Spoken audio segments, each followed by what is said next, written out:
काम करवाएगा उतने घंटे के पैसे देंगे, रेट भी उन्हीं के होंगे। कर्मचारियों के जितने महकमे थे सारे तोड़ दिए गए, सारे देश को प्राइवेट कर रहे हैं, सारे देश को बेच रहे हैं। साथियों, ये देश बेचने के लिए आजाद नहीं कराया था। देश के हवाई अड्डे बेच दिए, देश की सड़कें बेच दी, कंपनियां बेच दी, देश के बैंक बेच दिए, देश की रेलें बेच दी। छोटा क्या है देश का? सारा देश से रुपये लगा दिया गया है। ये देश बीजेपी वालों ने आजाद नहीं कराया था, ये आरएसएस वाले, ये तो देश की आजादी में कोई योगदान नहीं था इनका, 1% योगदान नहीं था। इन आरएसएस वालों ने 60 साल तक हिंदुस्तान का झंडा नहीं लगाया, तिरंगा झंडा नहीं लगाया अपने दफ्तर के ऊपर। इनको क्या दर्द है हिंदुस्तान के बिकने का? आज ये हमें हिंदू मुसलमान के नाम पे लड़वाते हैं, कहते हैं लाल किले के ऊपर झंडा चढ़ा दिया। हम नहीं कहते कि ठीक था झंडा चढ़ाना, इन्हीं का आदमी था। मोदी के साथ फोटो मिल रही है, अमित शाह के साथ उसकी फोटो मिल रही है, शरारत करवाई है, लेकिन फिर भी जो झंडा चढ़ाया गया वो धार्मिक निशान था, ना कि वो खालिस्तानी झंडा। तो उसको खालिस्तानी झंडा बना के हमारे में फूंक डाली गई, हमारा कत्ल करा दिए होते इन्होंने। साथियों, आज हमें ये तिरंगे की इज्जत सिखाते हैं। अरे हमारे तो जवानों की लाशें लिपट लिपट के आती है तिरंगों में। कोई एक बता दे किसी एक पूंजीपति का बेटा तिरंगे में लिपट के आया हो, किसी एक पूंजीपति का बेटा देश की आजादी की लड़ाई में शहीद हुआ हो। ये हमें तिरंगे की इज्जत सिखाते हैं, ये हमें सिखाते हैं आजादी क्या है, ये हमें सिखाते हैं भारत का सम्मान क्या है। साथियों, हमारी जिंदा रहने की लड़ाई है और जिंदा रहने के लिए केवल आपको संघर्ष करना पड़ेगा। वोट देने से बात नहीं बनेगी। वोट तो हम जाति के नाम पे देते हैं, धर्म के नाम पे देते हैं, इलाके के नाम पे देते हैं। वोट हमने कभी कारोबार के नाम पे दी ही नहीं।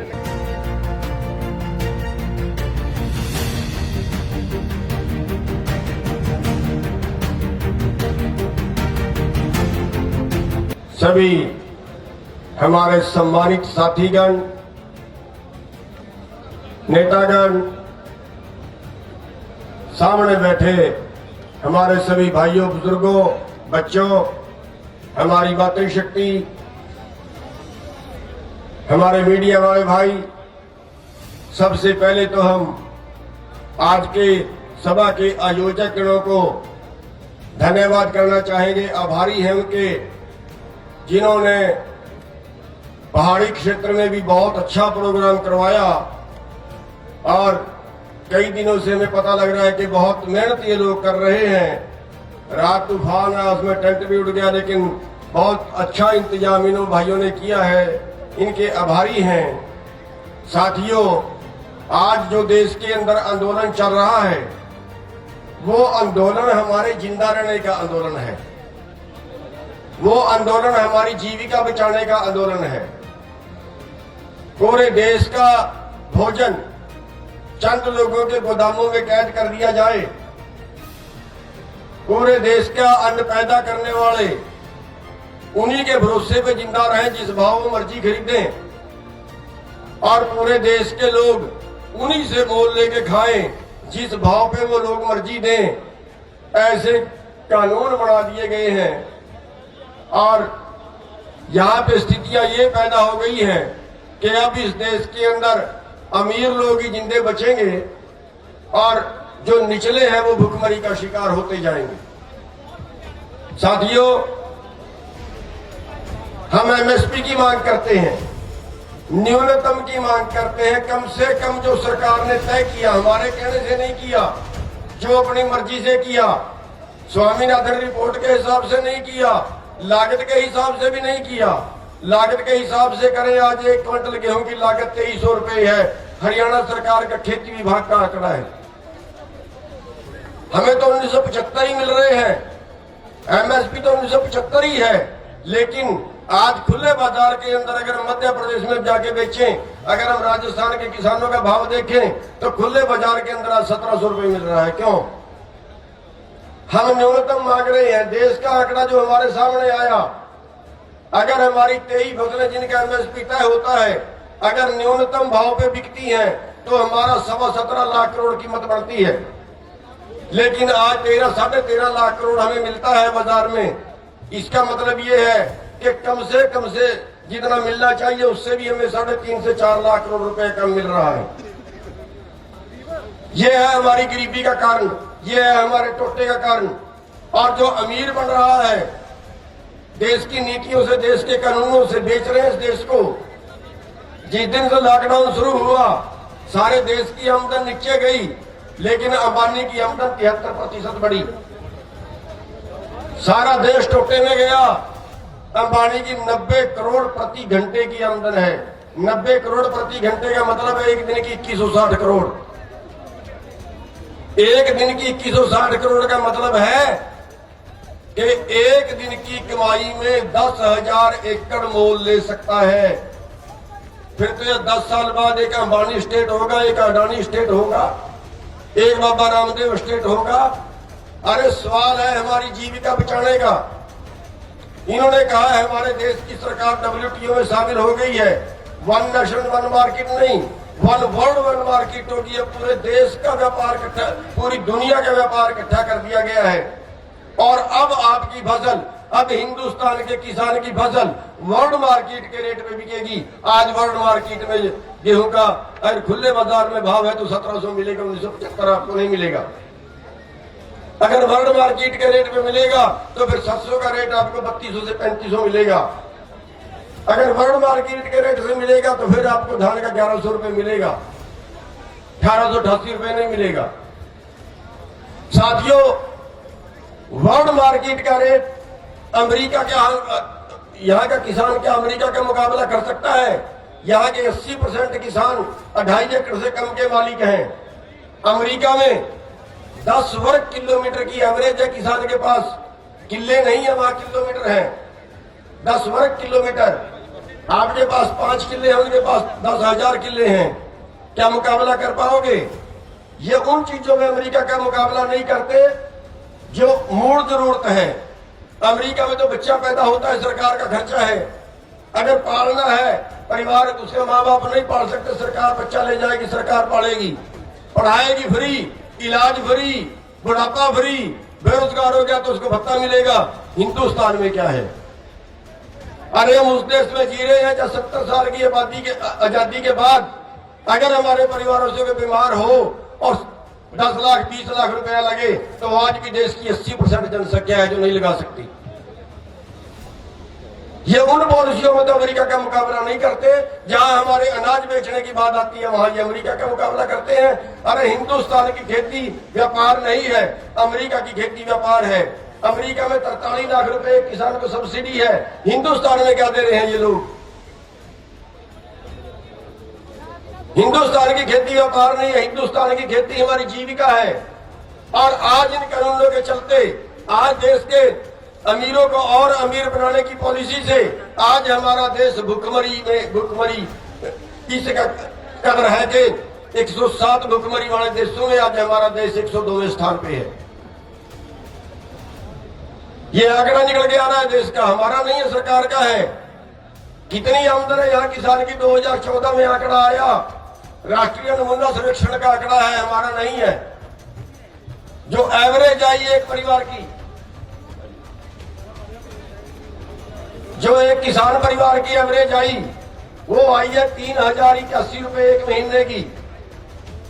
क्या 3081 में अब 5000 होगी 6000 होगी? अब का ताजा आंकड़ा मेरे पास नहीं है। 2014 का आंकड़ा, हर 10 साल बाद वो सर्वे करते हैं, 2024 में फिर सर्वे करेंगे। किस आमदन पे जी रहे हैं हम? हमारी लड़ाई है, हमें लड़ना ही पड़ेगा, जिंदा रहने के लिए लड़ना ही पड़ेगा, दूसरा रास्ता हमारे पास कोई नहीं है। हमारी अमीर बनने की लड़ाई नहीं है।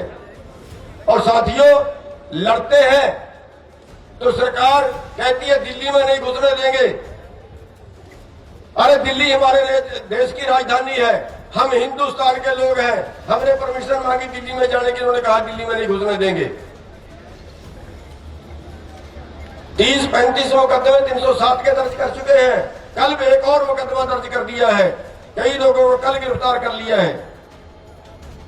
शाहबाद के अंदर अभी आंदोलन चला हुआ, थाने का घेराव किया हुआ है। रोहतक के अंदर विरोध किया, लाठ मार के सिर फाड़ दिए गए हमारे बुजुर्गों के। साथियों, ये सरकार नहीं है, जो हमें जाति के नाम पे बांटती है, धर्म के नाम पे बांटती है, इलाके के नाम पे बांटती है और हमारा शोषण हो रहा है। लेकिन अब टाइम आ गया है, अब इस क्रूर सरकार से अगर हमें अपने कारोबार बचाने हैं, अगर हमें अपनी जीविका बचानी है, तो केवल एक ही रास्ता है हमारे पास, वरना अकेले अकेले को पाड़ के मारेंगे ये लोग। हमें सबको इकट्ठा होना पड़ेगा। आज हमारे मजदूर हैं, आपके बीच में शायद बहुत से बैठे होंगे, या आ जाना चाहिए, अगर नहीं आए तो गलती मत करें वरना पछताएंगे। आज लेबर कानून बदल दिए गए, लेबर कानून बदल दिए गए। 18 घंटे तक काम करवा सकते हैं फैक्ट्री वाले आपसे। सारे लेबर कानून जो पहले 8 घंटे का था बदल दिए गए। अब जितने घंटे काम करवाएंगे उतने घंटे के पैसे देंगे, रेट भी उन्हीं के होंगे।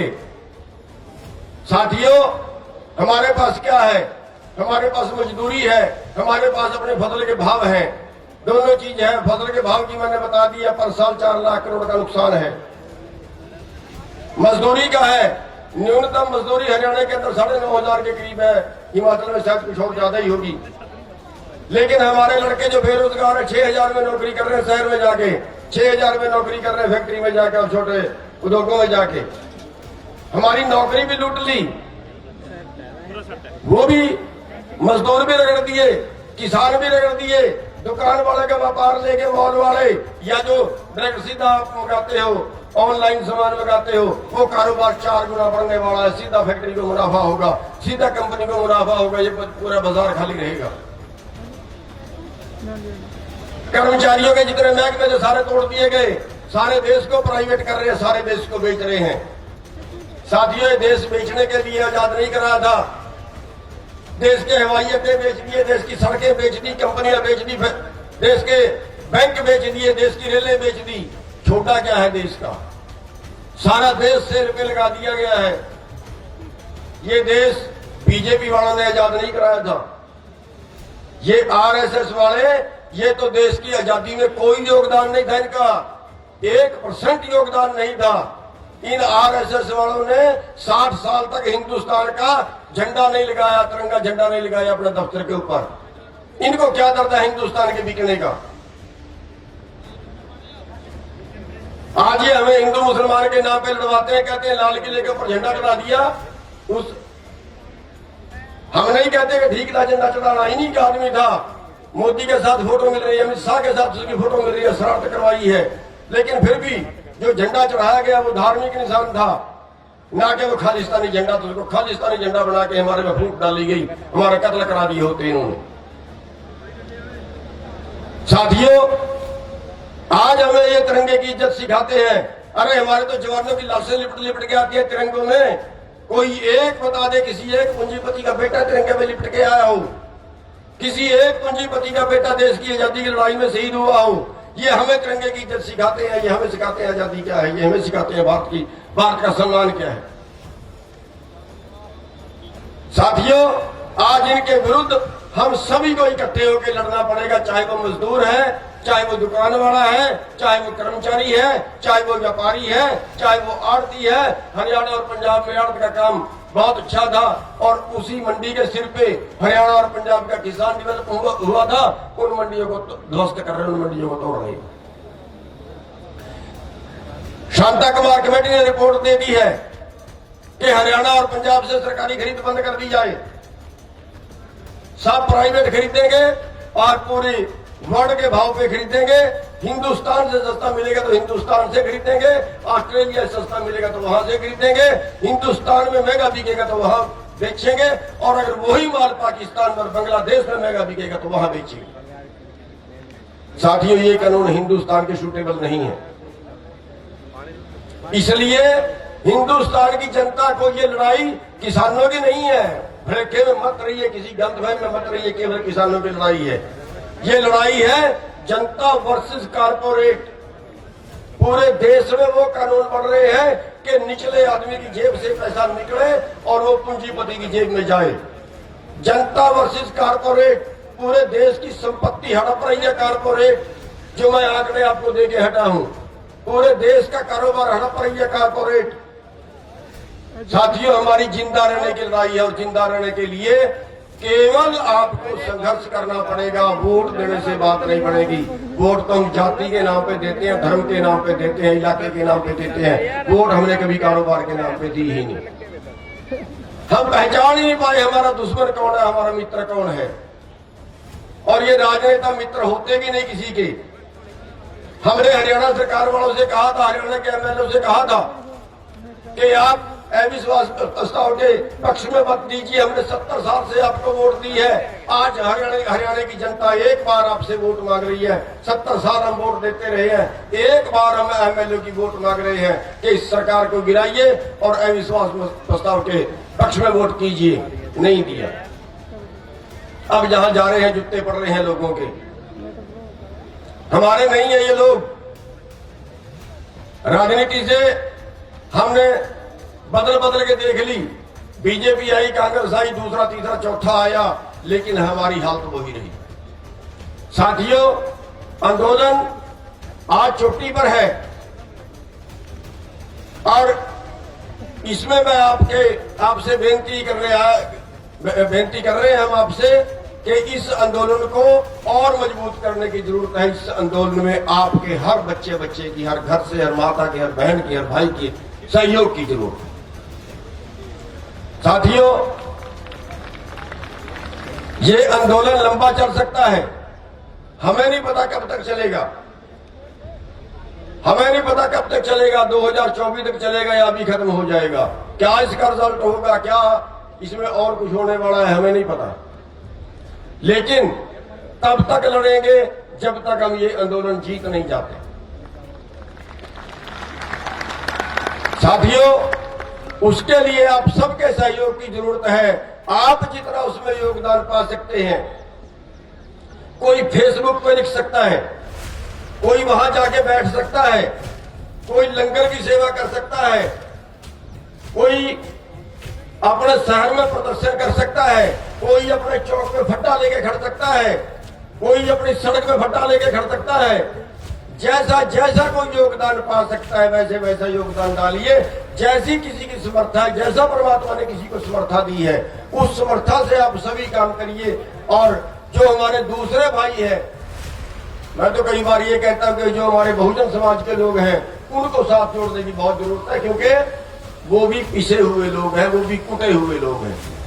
एक आदमी ने बहुत अच्छा उदाहरण दिया कि अगर ये किसान और मजदूर इकट्ठे हो जाए ना तो 1 और 1 11 हो जाएंगे और इनका मेल बढ़ता है। उसने उदाहरण दिया कि बाजरे की खिचड़ी है। बाजरे की खिचड़ी में अगर दूध मिलाओ तो मेल नहीं खाता, लेकिन बाजरे की खिचड़ी में अगर लस्सी मिला दो तो मेल खाती है। फिर उसने उदाहरण दिया, क्योंकि बाजरा मुसल के नीचे कुटा हुआ है, लस्सी मधानी के नीचे कुटी हुई है।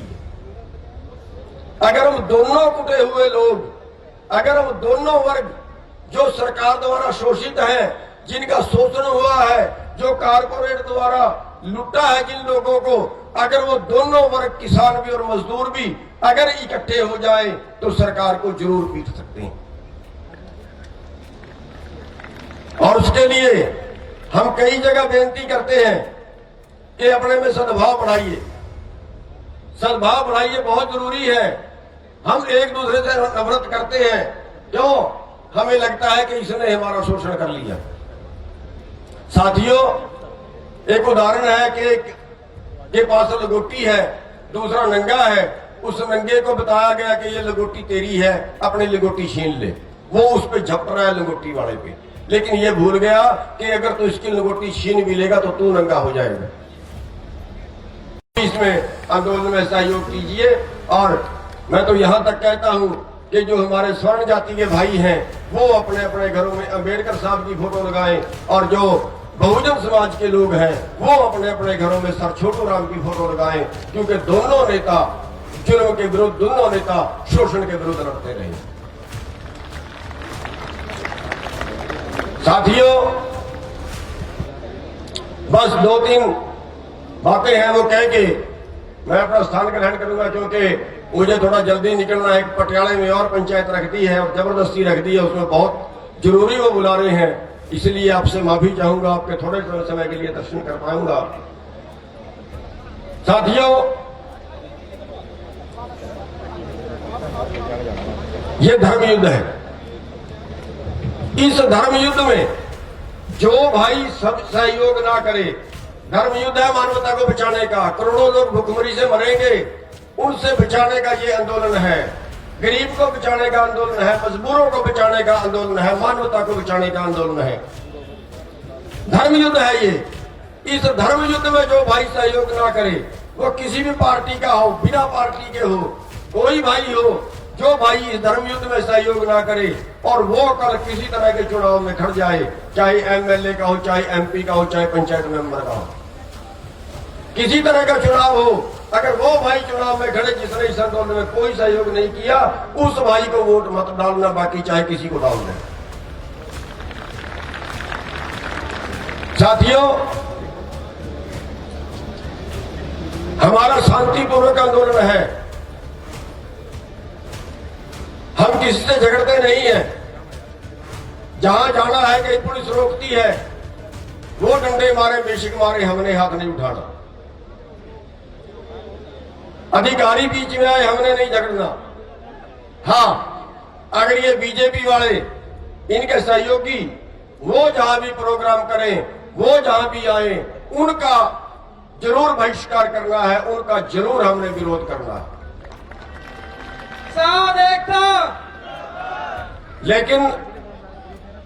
लेकिन हमारे लोगों में आक्रोश थोड़ा ज्यादा है। कदर करते हैं, स्वागत तो उनका करना है, पर ऐसे नहीं करना जैसे पंजाब वालों ने कर दिया था। पता है ना आपको, ऐसे ना थोड़ा सा हल्का हाथ रखना।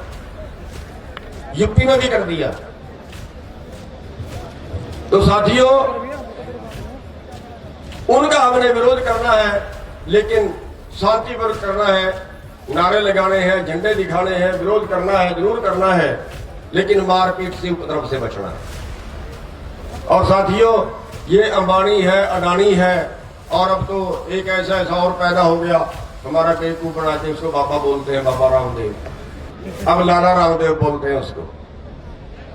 इनके सामानों का बहिष्कार करना है। इनका सामान मत खरीदा करो, बाकी किसी का खरीद लिया करो, छोटे मोटे फैक्ट्री वाले का। इनका सामान मत खरीदा करो। तो साथियों, बस मैं ज्यादा टाइम नहीं लूंगा और आपसे अनुरोध करूंगा कि जो भाई आपके गांव का, आपका रिश्तेदार आज तक इस धर्म युद्ध में हिस्सा नहीं ले पाया है, उन सब को आप प्रेरित करें, वो सब इस धर्म युद्ध में हिस्सा लें, क्योंकि ये मानवता को बचाने का है, ये इंसानियत को बचाने का है, ये हिंदुस्तान को बचाने का आंदोलन है। आप इतनी संख्या में आए, हमारी बात सुनी, आपका बहुत बहुत धन्यवाद। आज के जो आयोजक हैं, उन सब का बहुत बहुत धन्यवाद। जय हिंद, जय भारत। बोले सोनिहाल। सारे लेबर कानून जो पहले 8 घंटे